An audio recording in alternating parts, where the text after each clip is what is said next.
Welcome to the Behind the Drapes podcast. I'm your host, Expo Rich. We're here recording at SISO Leadership Conference here in Indianapolis. I'm here with Nicole Beiner, business development with RX. Yes. All right. I want to make sure I get the title correct. So what are some of the portfolios that you work with Reed? As far as like what shows I work on? Yeah, it's changed. When I first started, I worked on about 10 shows and now I'm on 7 or 8. So some of those shows that I work on are the PGA show, which is in golf, BCB or Bar Convent Brooklyn. I also work on ISC, Physical Security Show. I don't want to assume everybody knows all the acronyms. Right. But I am excited because this is the first year I'm working on our Reed Pop side. Okay. So with the relaunch of BookOn, and I'm also doing PAXs, so all over the place. Yeah. And I just wanted to frame that because, when we talk about business development, it's such a broad spectrum. So, well, on this podcast, what I love to talk about is to find out first, how did you get into this industry? Kind of like your origin story about like your first trade show experience and how you set foot on your first. I mean, I have to give it to my dad. My dad brought me up going to all different types of trade shows and events. And I feel like as a child or being in that younger position before you're in like working, I was like, oh, these are cool. These are exciting. Going to the auto show every year for Easter or going to the home show and then changing that. But my first job out of school was actually in trade show, and I have not left the industry. You got the bug early. I've stuck with it, but it's been a real blessing because I've worked in so many different facets. So as I mentioned earlier on my talk, my first job was at Skyline. Yeah. So I'm sure you're familiar with them, the pop-up displays, and that was kind of brutal because it was 100% cold calling as my first job, but it taught me so much. And then you get that first like, oh my gosh, they answer. Oh my gosh, they bought something. Like, this is so exciting. But I actually went to school for marketing. So after Skyline, I went to Gilbert Displays. I remember Gilbert. Yeah, they're right on Long Island as well. I was a marketing associate there. So I got to see a different perspective of it. Yeah. And then following that, I went to my startup.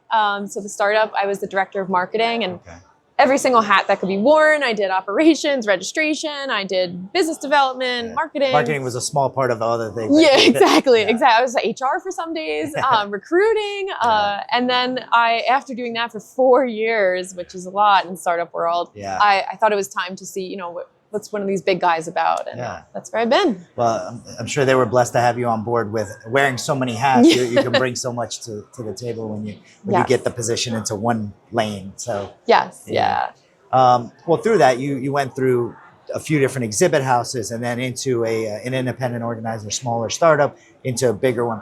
Who were some of the people along the way that were your mentors that helped you pull you up and develop you? Yeah, I mean, I think I've been very lucky.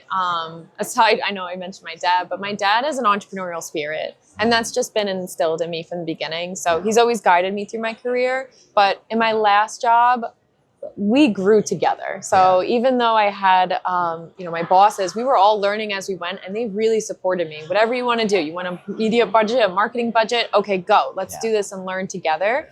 And then most recently, I have Beth Casson is my mentor at RX, and India, who's my current boss as well. But she's constantly finding these stretch projects or areas that I'm like still learning. As I mentioned, I've never worked in a large corporate environment. Right. It's very confusing when you go from like, oh, I know everybody in the company to I just met you. A lot of people what do you do? Yeah. So I've been very lucky to find people along the way to support me. Oh, that's great. So I'm assuming this is your first SISO. Yes, it is. So as you now, come to the event, we're now 2 days into it. What are some of the things that you see that's really valuable about attending SISO events like this? I find it such an interesting event because when I was preparing my talk, I was like, wait, what can I say? Aren't these our competitors? Shouldn't I not, give it all up?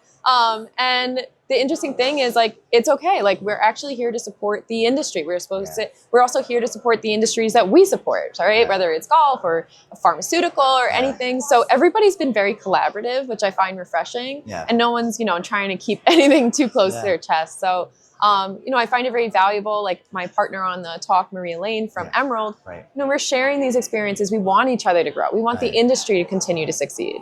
Yeah, definitely. It has that, rising tide raises all ships, right? Yeah, exactly. Very collaborative. Yeah. So you work on a bunch of different portfolios and sectors and verticals. So is there something next year that's on the horizon that you're looking at, like, man, I really can't wait to work on that or execute that or launch that? Yeah. So, I mean, my background at that startup was launching events and creating from scratch and doing this from new. The current project that I'm working on with new adjacencies and segments, it kind of scratches that itch that I'm building something that is hopefully going to be scaled and standardized and this repeatable playbook that, all right, now we're ready to implement. We have everything, go. And then I'll be like, okay, what's next? Yeah. What else can I do? So I'm really excited to see, because it's just been kind of that in a way, a startup feeling of like, okay, Nicole, here's your target, go. Yeah. So excited to see how it becomes standardized. It's great that they're giving you leeway to try things. Yes. Yeah. So they've been really good with that.